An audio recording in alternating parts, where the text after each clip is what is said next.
جنت میں داخلہ رحمت الہی سے ہوگا۔ حضرت سیدنا جابر رضی اللہ عنہ فرماتے ہیں کہ حضور نبی پاک صاحب لولاک صلی اللہ علیہ وآلہ وسلم ہمارے پاس تشریف لائے اور ارشاد فرمایا، اچانک میرے پاس میرے خلیل جبریل علیہ السلام آئے اور کہا، اے محمد صلی اللہ علیہ وآلہ وسلم، اس ذات کی قسم جس نے آپ صلی اللہ علیہ وآلہ وسلم کو حق کے ساتھ مبعوث فرمایا، اللہ کے بندوں میں سے ایک بندے نے سمندر میں ایک پہاڑ کی چوٹی پر 500 سال تک اللہ کی عبادت کی۔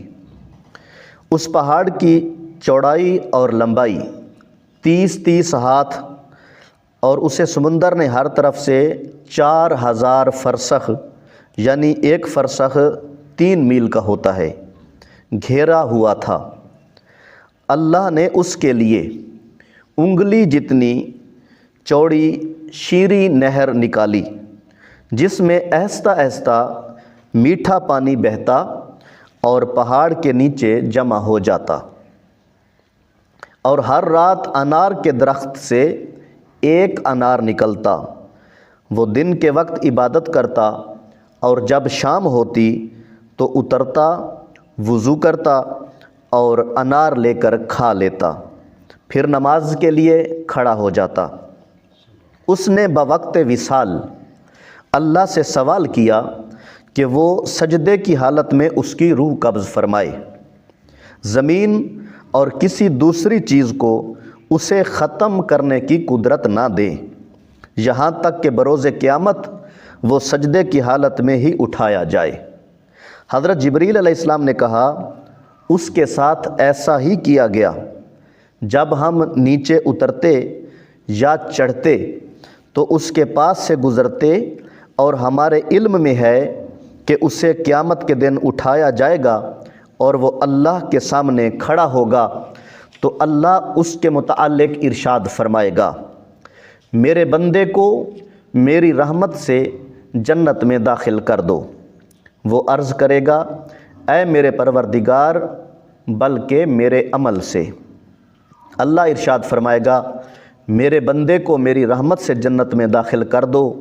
وہ عرض کرے گا، اے میرے پروردگار، بلکہ میرے عمل سے۔ اللہ ارشاد فرمائے گا، میرے بندے کے عمل کا اسے دی گئی میری نعمتوں سے موازنہ کرو، تو آنکھ کی نعمت اس کی 500 سالہ عبادت کو گھیر لے گی اور باقی جسم کی نعمتیں اس پر زائد ہوں گی۔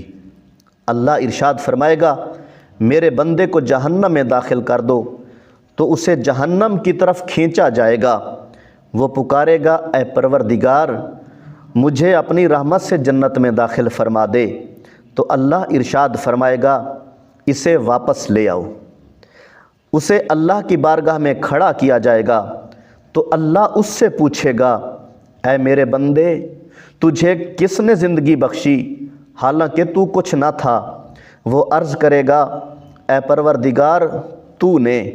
اللہ ارشاد فرمائے گا، تجھے کس نے 500 سال عبادت کرنے کی قوت دی؟ وہ عرض کرے گا، اے میرے پروردگار، تو نے۔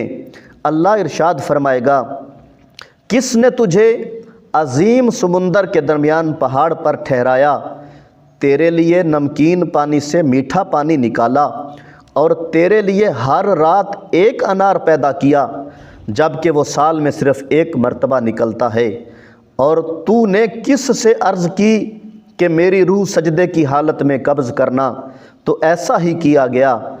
وہ بندہ عرض کرے گا، اے میرے پروردگار، یہ سب کچھ کرنے والا تو ہے۔ اللہ ارشاد فرمائے گا، یہ سب میری رحمت سے ہی ہے، اور میں اپنی رحمت سے ہی تجھے جنت میں بھی داخل کرتا ہوں۔ میرے بندے کو جنت میں داخل کر دو۔ اے میرے بندے، تو کتنا اچھا تھا، پس اسے اللہ تعالیٰ داخل جنت فرما دے گا۔ حضرت جبریل علیہ السلام نے عرض کی، اے محمد صلی اللہ علیہ وآلہ وسلم، بے شک تمام اشیاء اللہ کی رحمت سے ہی ہیں۔ یہ جو میں نے آپ کے سامنے واقعہ پیش کیا ہے یہ جہنم میں لے جانے والے اعمال جلد 2 اور صفحہ 893 پر موجود ہے۔